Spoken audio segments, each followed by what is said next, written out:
All right, y'all, it's story time. Where my brother daddies and my sister mamas at. I'm pretty sure y'all can relate to this story.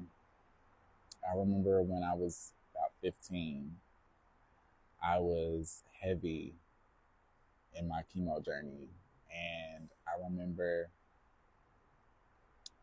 a sheriff coming to our house and saying that my mom's ex husband had got into a really bad car accident and he had got airlifted to Memphis.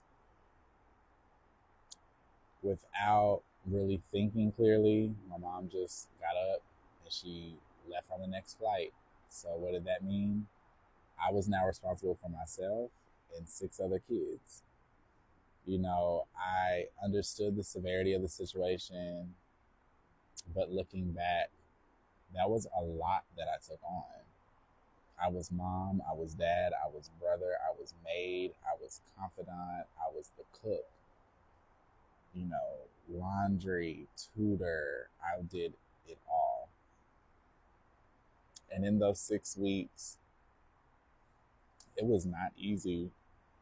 Every kid had a different need, every kid had a different want, trying to remain emotionally stable while watching these kids have withdrawals from not being able to see their mom or understand the situation in a whole. It was pivotal for me to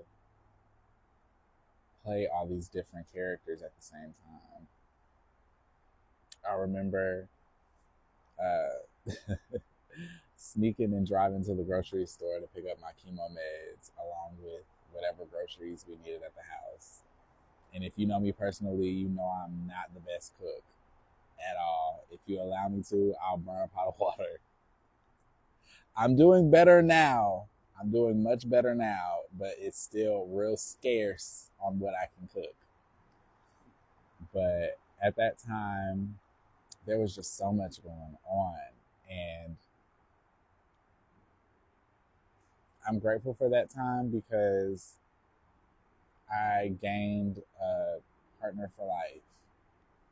And at the same time, it was a very traumatic situation for me. I'm going through cancer, I'm going through treatment. I got all these kids that are looking at me for direction and guidance. I got my mom who is out of state dealing with that situation, but not really thinking clearly. And I remember them coming into my room and they called her on the phone and, they were doing the expected conversation, oh, we miss you, we love you, when are you coming home, how long is it going to take? And in the midst of that, when I tell you they gagged the shit out of me, they were like, Mom, we're tired of eating pizza rolls, we're tired of eating Hot Pockets, we can't do any more breakfast pancakes on the stick, we need real cooked meals. And I was like, look, I'm doing the best I can with what I got, okay? It's a tough situation for us all. And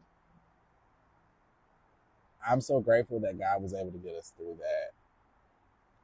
But looking back, it was a tough spot to be in. I was trying to deal with it the best way that I could. And a few years after that, my mom had got remarried and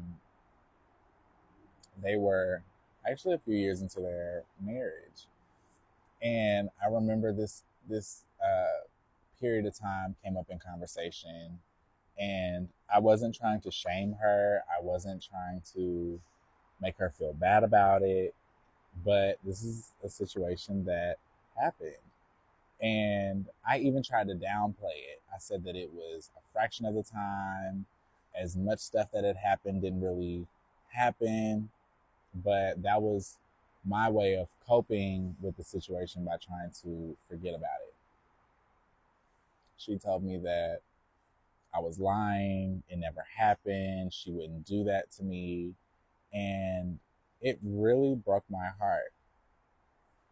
And I really didn't know how to process or deal with it And then once they divorced, she acknowledged that it did happen, but she didn't apologize for making me feel like a liar.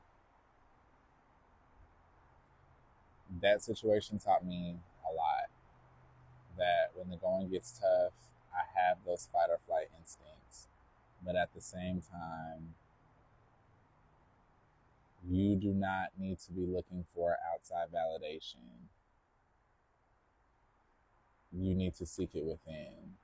And if you could feel comfortable with what you were able to do and how you were able to sacrifice and push through against all the odds, it doesn't matter what anybody else has to say or what they think.